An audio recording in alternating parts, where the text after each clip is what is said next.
ವಿಶ್ವದ ಮಹಾ ದೈವಿಕ ರಹಸ್ಯದ ಪುಟಗಳಿಗೆ ನಿಮ್ಮೆಲ್ಲರಿಗೂ ಆದರದ ಸುಸ್ವಾಗತ. ಜಗತ್ತಿನಲ್ಲಿ ಕೆಲವರು ಮಾತ್ರ ಯಾಕೆ ಪದೇ ಪದೇ ಬೆನ್ನಿಗೆ ಚೂರಿ ಹಾಕುವಂತಹ ಮೋಸ, ವಿಶ್ವಾಸಘಾತುಕತನ ಮತ್ತು ಸರಣಿ ಆಘಾತಗಳನ್ನು ಎದುರಿಸುತ್ತಾರೆ?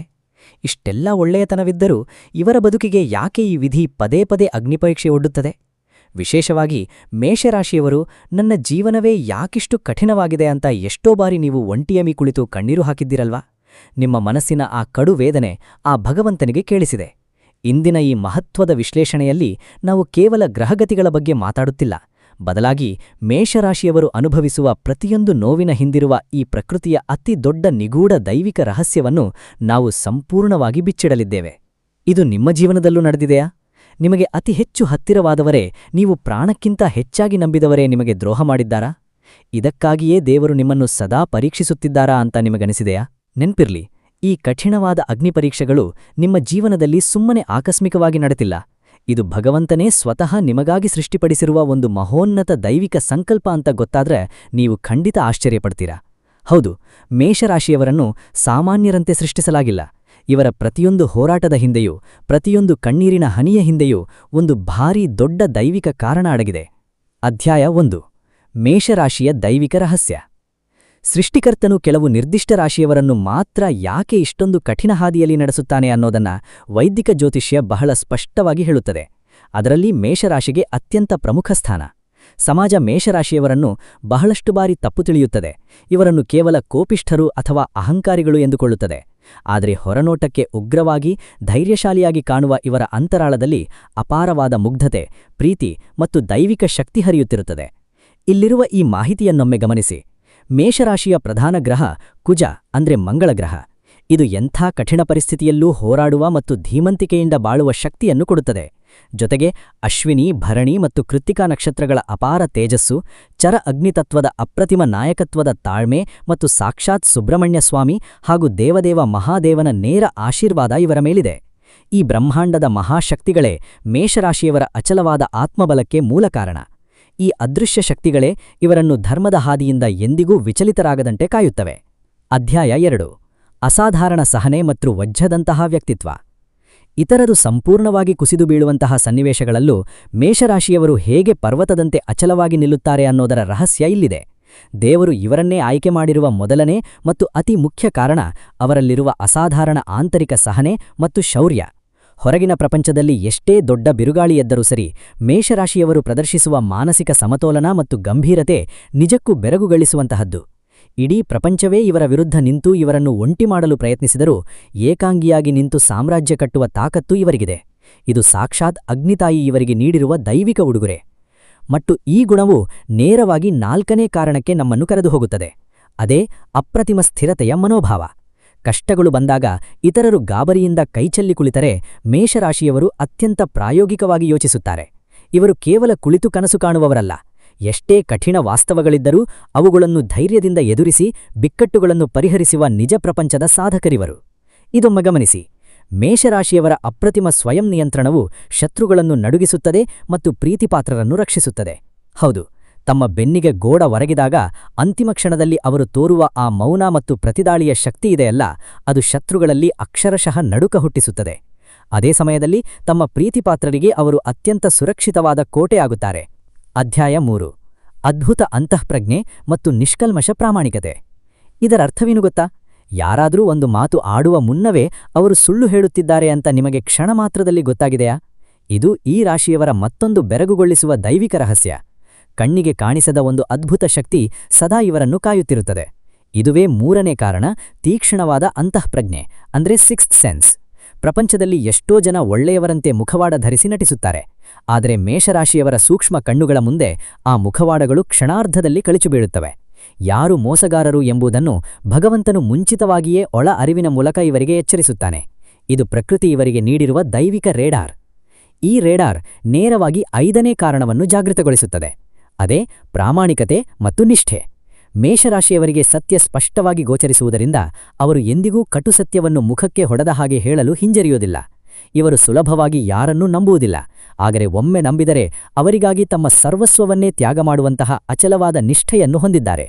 ಸತ್ಯಶೋಧಕನ ಈ ಅಸ್ತ್ರಗಳನ್ನು ಗಮನಿಸಿ.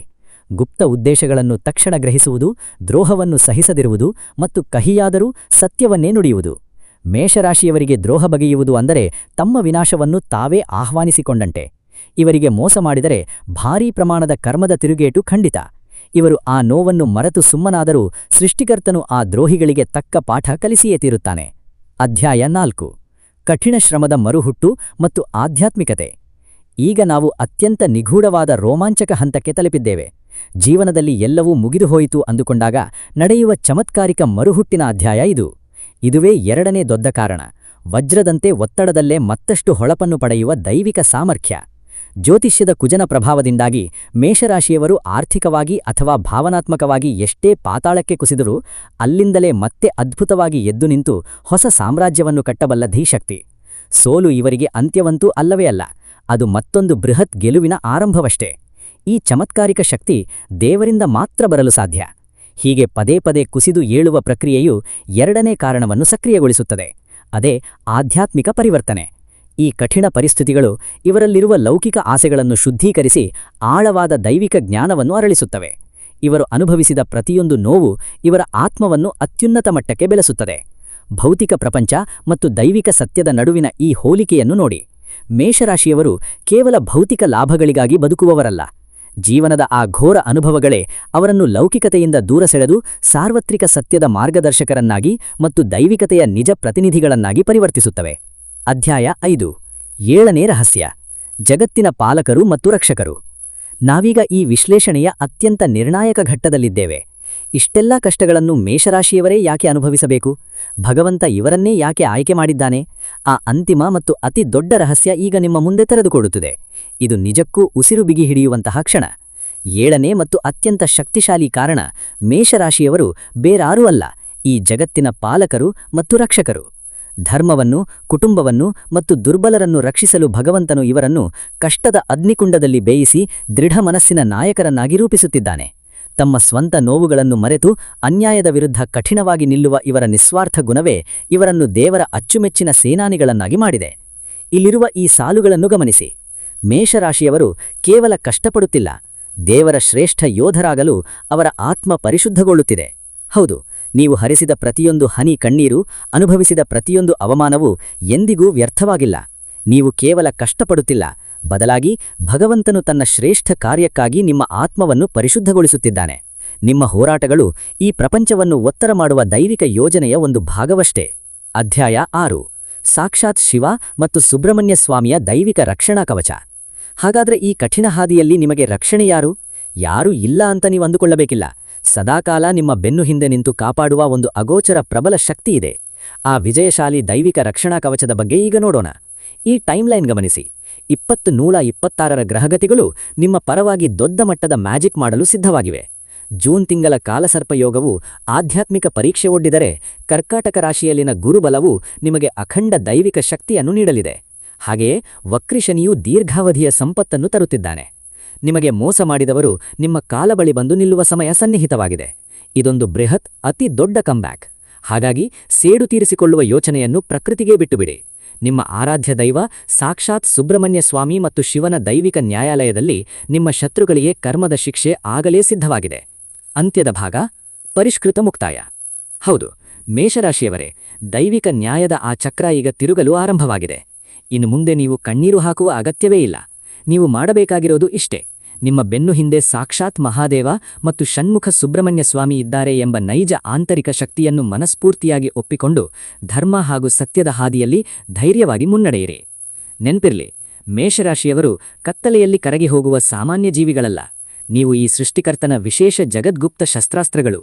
ನಿಮ್ಮ ಮೇಲಿರುವ ಆ ದೈವಿಕ ಕೃಪೆಯನ್ನು ಮತ್ತು ನಿಮ್ಮ ಜನ್ಮ ರಹಸ್ಯವನ್ನು ನೀವು ಇಂದಿನಿಂದ ಹೆಮ್ಮೆಯಿಂದ ಒಪ್ಪಿಕೊಳ್ಳಲೇಬೇಕು. ಈ ಆಳವಾದ ವಿಶ್ಲೇಷಣೆ ನಿಮ್ಮ ಆತ್ಮವಿಶ್ವಾಸವನ್ನು ಮತ್ತು ನಿಮ್ಮಲ್ಲಿ ಮಲಗಿದ್ದ ಆಂತರಿಕ ಚೇತನವನ್ನು ಜಾಗೃತಗೊಳಿಸಿದ್ದರೆ ಈಗಲೇ ಆ ದೈವಿಕ ಶಕ್ತಿಗೆ ಗೌರವ ಸಲ್ಲಿಸಿ. ಈ ಕ್ಷಣವೇ ಕಮೆಂಟ್ ಬಾಕ್ಸ್ನಲ್ಲಿ ನಾನು ಮೇಷರಾಶಿಯವನು ಅಥವಾ ನಾನು ಮೇಷರಾಶಿಯವಳು ಎಂದು ಹೆಮ್ಮೆಯಿಂದ ಬರೆಯುವ ಮೂಲಕ ಈ ಇಡೀ ಜಗತ್ತಿಗೆ ನಿಮ್ಮ ನೈಜ ಶಕ್ತಿಯನ್ನು ಸಾರಿ ಸಾರಿ ಘೋಷಿಸಿ. ಭಗವಂತನು ನಿಮಗೆ ಸದಾ ಒಳ್ಳೆಯದನ್ನು ಮಾಡಲಿ. ಎಲ್ಲರಿಗೂ ಧನ್ಯವಾದಗಳು. ಶುಭಮಂಗಳಂ. ನಿಮ್ಮ ಜಾತಕ ಗೊತ್ತಿಲ್ಲದೆ ಜೀವನದ ಚಿಂತೆ ಮಾಡ್ತಾ ಇದ್ದೀರಾ? ಅನೇಕ ಜ್ಯೋತಿಷರಲ್ಲಿ ಕೇಳಿ ಹಣ ನೆಮ್ಮದಿ ಕಳೆದುಕೊಂಡಿದ್ದೀರಾ? ಚಿಂತೆ ಬಿಡಿ, ನಿಮ್ಮ ಮುಂದಿನ ಜೀವನದ ಬಗ್ಗೆ ನೀವೇ ತಿಳಿದುಕೊಳ್ಳುವ ಸುವರ್ಣಾವಕಾಶ.